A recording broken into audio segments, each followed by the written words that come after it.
sejarah kelahiran baginda Rasul, kehidupan Rasul, maka marilah kita juga dengarkan hikmah daripada kelahiran baginda Rasul itu, dan juga dalil-dalil kenapa kita harus mencintai Rasul.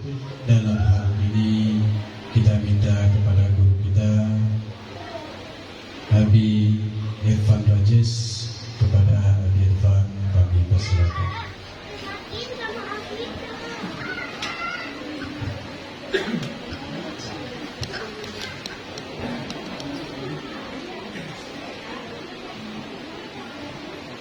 Bismillahirrahmanirrahim.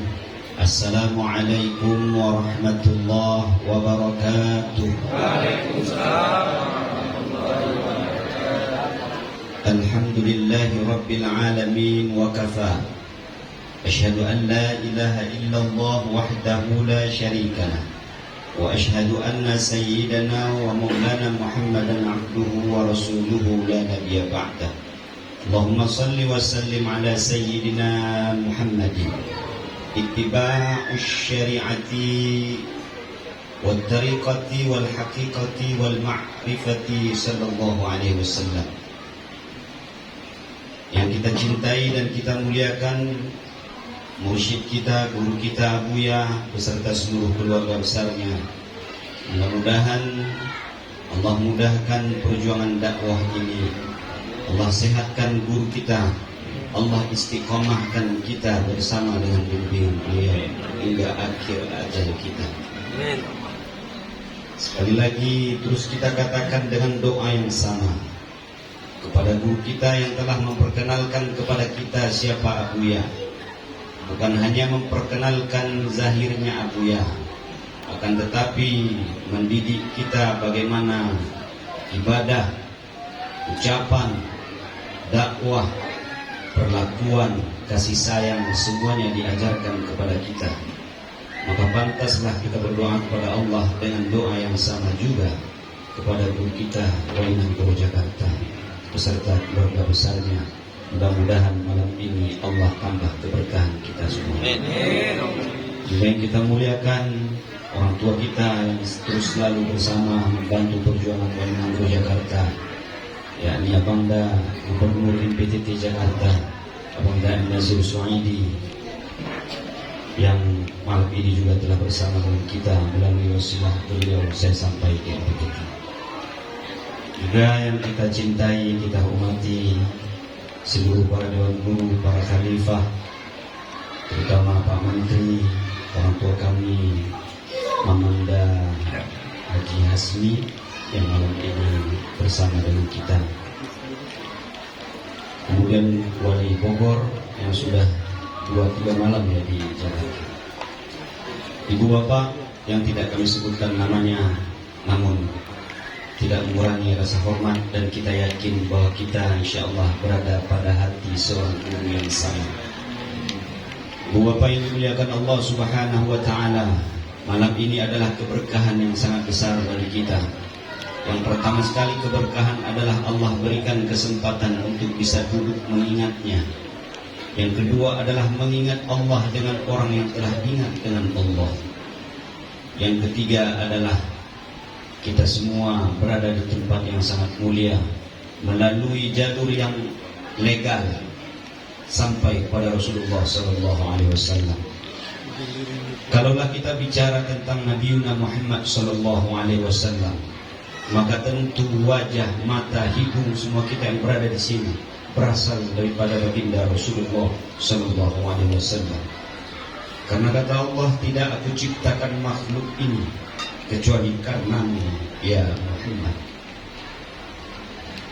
Kemudian sahabat bertanya kepada Rasulullah SAW, Jabir, ya Rasulullah, siapakah makhluk yang pertama sekali diciptakan oleh Allah?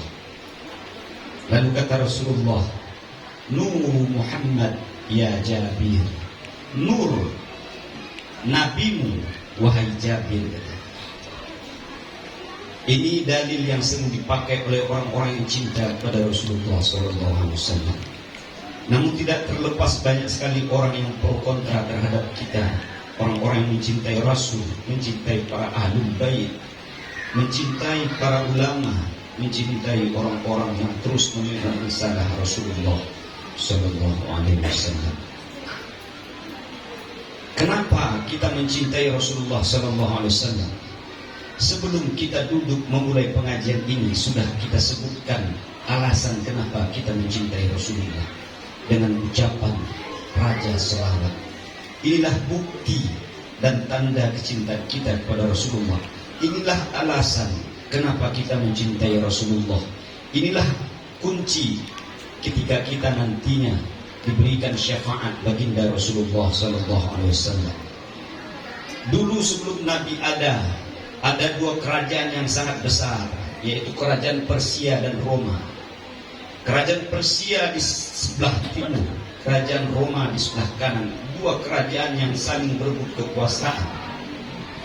Apakah yang mereka perebutkan? Yaitu Hijaz. Hijaz ini disebut sekarang Jazirah Arab. Lalu inilah alasan kenapa Allah menurunkan Nabi Muhammad SAW pada Jazirah Arab, agar syafaatnya didapatkan oleh Persia dan syafaatnya juga didapatkan oleh Romawi. Keagungan kelahiran Rasulullah SAW telah terlihat jauh dulu. Maka lahirlah kisah-kisah sirah Nabi yang sering kita baca kalau di Aceh, kitab Al-Barzanji. Ada juga sirah Nabi oleh Hasan Ali Al-Hasani. Banyak Sintud Durar dan banyak kitab-kitab yang menjelaskan tentang baginda Rasulullah SAW. Kalaulah dikumpulkan seluruh pengarang atau ahli filsafat Islam untuk menceritakan Rasulullah SAW, sungguh belum sehelai rambut Rasulullah yang dapat mereka ceritakan. Kalaulah kita katakan perempuan pengawal daripada Zulaikha berdarah tangannya ketika melihat ketampanan Yusuf, maka apabila Rasulullah SAW lewat, bukan tangannya yang berdarah, tapi bisa ajalnya hilang ketika dia melihat ketampanan Rasulullah SAW. Bahkan satu riwayat mengatakan ketampanan Yusuf tidak jauh daripada ludahnya baginda Rasulullah SAW. Kita bilang mencintai Rasulullah karena kecintaan kita kepada Rasulullah adalah kunci agar kita bisa masuk syurganya Allah. Karena kata Allah, la yukallimuhumullahu illa wahyan aw min wara'i hijabin aw yursila rasulah. Tidak akan bisa seorang hamba berada di hadapanku kecuali melalui tiga cara. Yang pertama dengan wahyu, bukan kita, itu para nabi. Aw min wara'i hijabin, juga bukan kita, itu para anbiya, para wali-wali Allah. Target kita yang ketiga, aw yursila rasulah, kita mengikut sanad Rasulullah SAW. Maka tiada satupun makhluk di dunia ini bisa sampai kepada Allah kecuali melalui pintu baginda Rasulullah SAW. Bahkan Imam Bukhari mengatakan, la yu'minu ahadukum hatta akuna uhibba ilaihi min walidihi wa waladihi wan nasi ajma'in. Kata hadis sahih, Imam Bukhari mengatakan, tidak beriman di antara umatku satupun kepada Allah Subhanahu wa ta'ala kecuali dia mencintaiku lebih daripada dia mencintai wawalidihi, anaknya, lebih dari dia cintai wawaladi, kedua orang tuanya, wan nasi ajma'in, lebih dia cintai aku daripada seluruh manusia ini. Saudaraku yang dimuliakan Allah Subhanahu wa ta'ala. Dan kenapa kita mengadakan maulid Nabi? Apa makna kita mengadakan maulid Nabi? Karena kalau sekarang ini adalah zamannya globalisasi atau zamannya komunikasi, kita mengakses apapun, dimanapun kita berada bisa. Apapun yang kita cari bisa. Bahkan anak kelas 6 SD itu mencari apapun yang dia mau tinggal ucapkan, dia bisa mencari itu. Akan tetapi banyak tantangan-tantangan yang perlu kita hadapi. Banyak kelompok-kelompok yang ingin menjatuhkan tauhid kecintaan kita kepada Rasulullah SAW. Sebut saja namanya kelompok Wahabi, yang sedikit-sedikit bid'ah, yang sedikit-sedikit sesat, yang sedikit-sedikit tidak dilakukan oleh Nabi. Maulid Nabi tidak pernah diajarkan oleh Rasulullah. Tawasul tidak pernah dicontohkan oleh Rasulullah. Bahkan berzikir selesai sholat tidak pernah dicontohkan oleh Rasulullah. Sedikit-sedikit bid'ah. Jikalah akal dan nafsu kita lebih besar daripada akal sehat kita, maka tentu kita juga ikut membid'ahkan orang lain. Maka tentu kita akan juga menyesatkan orang-orang yang berzikir dengan keras. Maka tentu kita akan membid'ahkan orang-orang yang fanatik kepada gurunya. Saudaraku tidak pernah tahu bagaimana fanatiknya Abu Bakar kepada Sayyidina Muhammad SAW. Bahkan jika terpisah satu helai rambut pun antara Abu Bakar dengan Rasulullah, maka kata Abu Bakar, sungguh akan aku cabut satu jari telunjukku. Saudaraku yang dimuliakan Allah Subhanahu wa Ta'ala, ketika kita mengadakan Maulid Nabi Muhammad SAW, tak lain sebenarnya kita mengharapkan syafaatnya. Kalaulah kita masuk syurganya Allah, keridhaan Allah dengan amal kita, kita baru beramal. Atau baru beramal itu apakah sudah ikhlas amal kita? Kalau kita berharap dengan zakat kita, dengan puasa kita, dengan sedekah kita, dengan tahajud kita, dengan ilmu kita, la yadkhulul jannah bi'amalikum, kata Rasulullah, tidak masuk syurga seorang umatku illa man rahimata rabbi, kecuali dengan kecintaan Rasulullah SAW, kecuali dengan kasih sayang Allah. Kasih sayang Allah tentunya atas legalitas Rasulullah SAW. Maulid Nabi awal mula dulu pada zaman dinasti Abbasiyah, dan bahkan Maulid Nabi juga telah dilakukan oleh Nabi sendiri. Ketika Nabi puasa hari Isnin, sahabat bertanya, ya Rasulullah, kenapa engkau puasa hari Senin? Dzaka yaumun wulidtu, kata Rasulullah. Dzaka yaumun wulidtu fihi wa unzila ilayya fihi.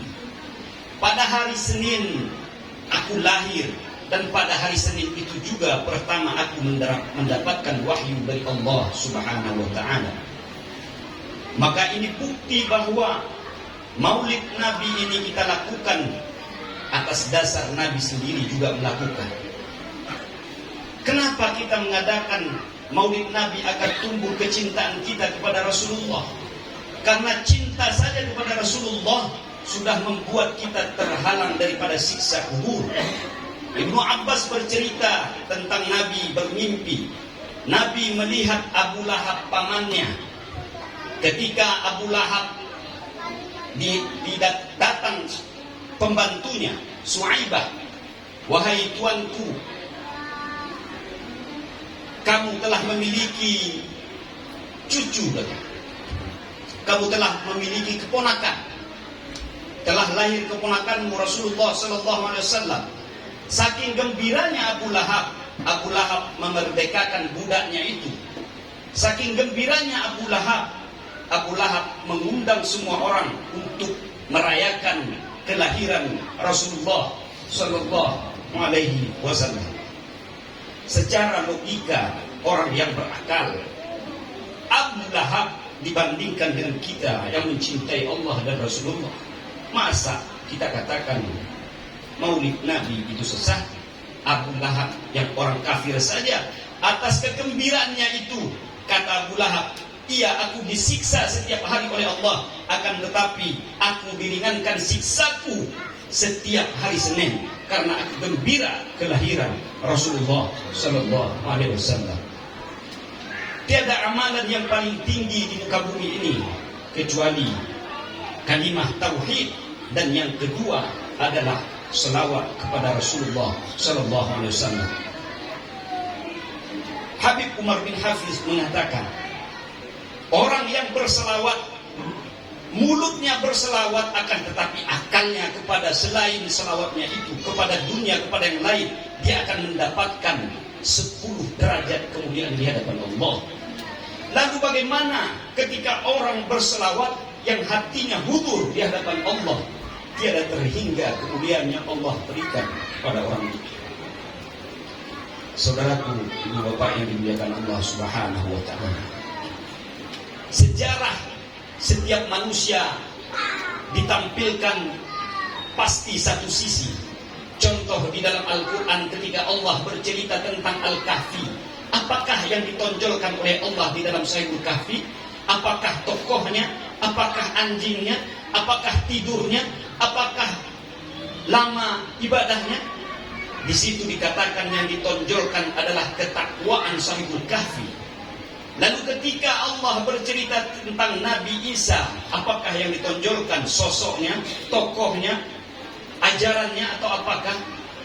Tapi Rasulullah SAW ketika Allah bercerita di dalam Al-Quran tentang Rasulullah, Allah tidak melihat pada satu sisi. Allah bercerita tentang figurnya, tentang sifatnya, tentang perbuatannya, tentang akhlaknya, tentang jasmaninya, tentang rohaninya.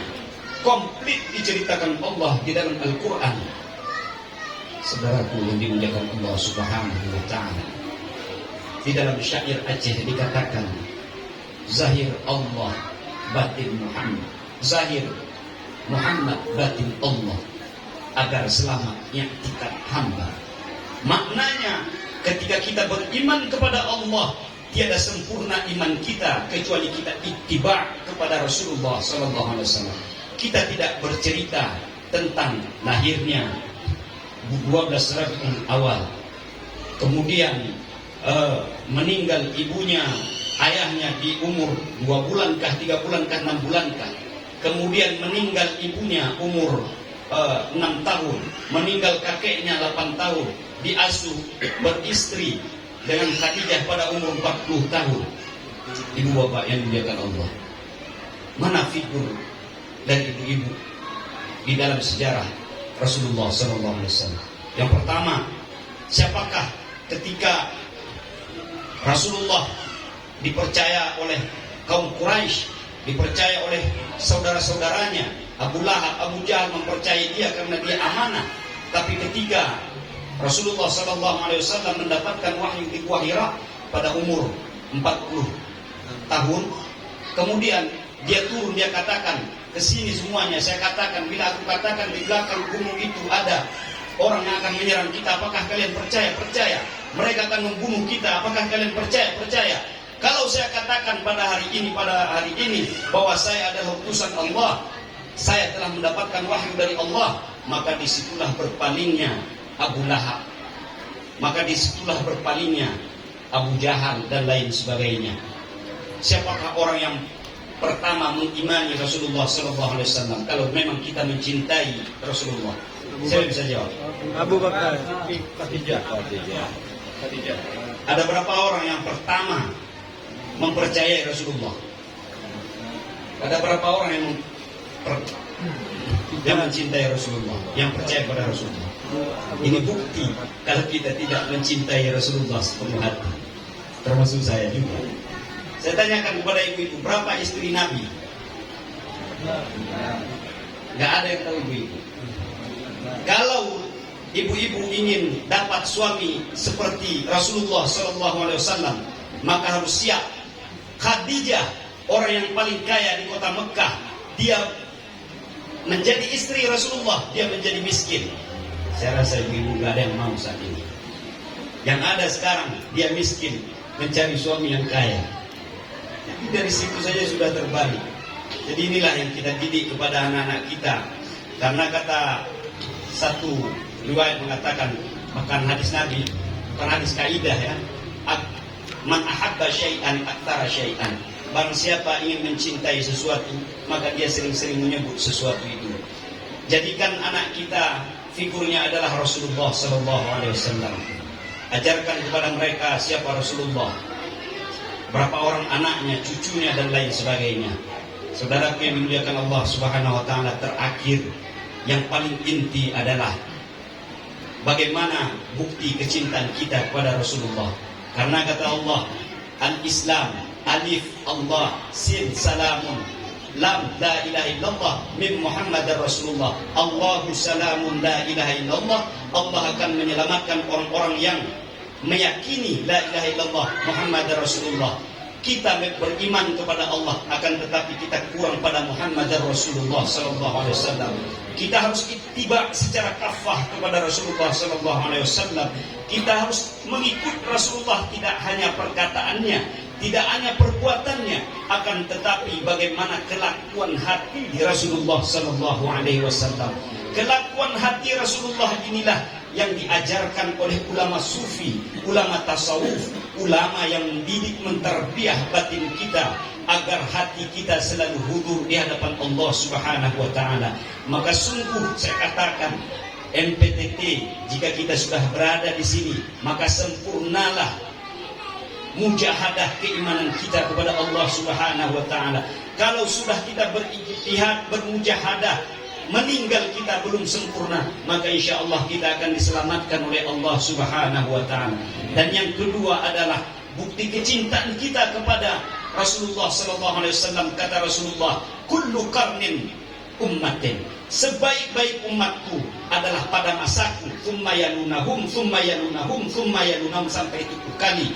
Jika kita tidak mengikut anak ulama warasatul anbiya, tidak memiliki seorang guru, tidak memiliki seorang pembimbing yang menjadi figur di hadapan kita untuk mendidik lahir dan batin kita, maka bohong dan munafik kita katakan Rasulullah adalah nabi kita. Karena kata Nabi, la yadkhulul jannah kullu ummatin dakhalal jannah, seluruh umatku akan masuk surga illa man aba. Ini ujung ayatnya.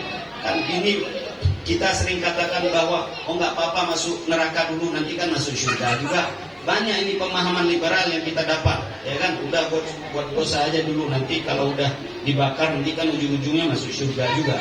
Padahal ujung ayatnya illa man aba, ujung hadisnya illa man aba, kata Nabi, orang yang mau mengikutku secara kafah, baik ucapanku, fi'liku, perbuatanku, takriri,